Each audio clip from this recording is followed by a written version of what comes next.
Next love story. ఇది మన తెలంగాణని పాలించినటువంటి గోల్కొండ నవాబుల కాలంలో జరిగినటువంటి ఒక అమర ప్రేమ కావ్యం. దాన్ని ఇప్పుడు మనం తెలుసుకుందాం.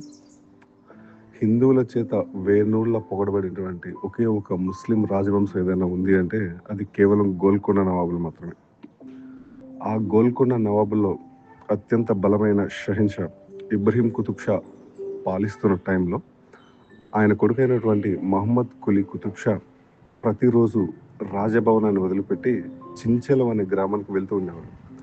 కారణం, చించెలం అనే గ్రామంలో ఒక సాధారణ మధ్యతరగతి కుటుంబం, హైందవ మధ్యతరగతి కుటుంబంలో జన్మించినటువంటి బాగ్మతి దేవి చాలా అందమైన, అలాగే చాలా మంచిగా నాట్యం చేయగలుగుతుంది, చాలా అద్భుతంగా పాటలు పాడగలుగుతుంది.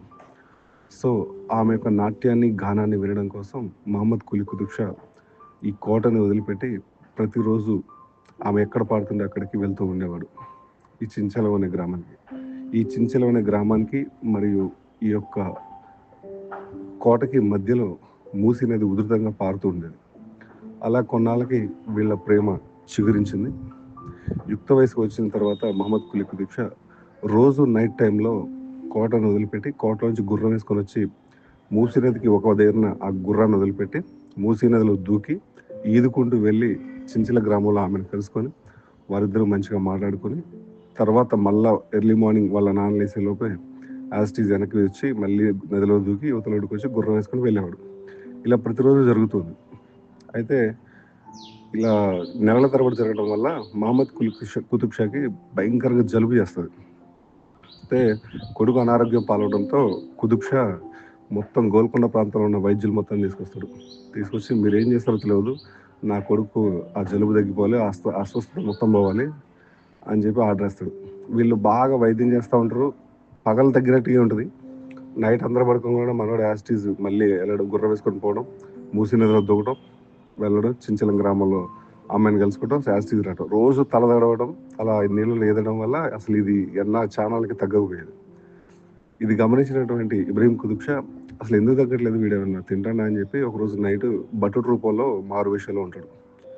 యాస్టీజ్ అందరూ పడుకున్నారు అనుకొని మనోడు లేసి గుర్రం మీద వెళ్తా ఉంటే యాస్టీజ్ బటుడు వేషంలో తండ్రి కూడా వెళ్తాం జరుగుతుంది. చూస్తుండగానే ఆ నదిలో దూకి అవతలికి ఎక్కి వెళ్తాడు. సో సేమ్ మహమ్మద్ కులీ కుతుబ్ షాని ఇబ్రహీం కుతుబ్ షా కూడా ఫాలో అవుతాడు. ఆయన కూడా దూకి ఆ నది దాటి వెళ్ళి చించెలంలో ఈ బాగ్మతి ఇంటికి వెళ్ళి వాళ్ళిద్దరూ పాటలు పాడుకోవటం, ప్రేమలో మునిగి తేలుతుంటారు. సో డిస్టర్బ్ చేయకుండా మహమ్మద్ కులీ కుతుబ్ షా ఆ ప్రేమలో ఉండగానే ఇబ్రహీం కుతుబ్ షా వెనక్కి వచ్చేసాడు. ఎర్లీ మార్నింగ్ వీళ్ళు ప్రార్థనా సమయానికల్లా మనడు ఇంటికి చేరుకునేవాడు కులీ కుతుబ్ షా. సో ఆ నెక్స్ట్ డే వీళ్ళిద్దరి మధ్య ఒక చిన్న చర్చ జరుగుతుంది. ఇబ్రహీం కుతుబ్ షా అంటాడు, బేటా తమరే నా తర్వాత రాజు, ప్రాణాలకు తెగించి నది దాటం అవసరమా?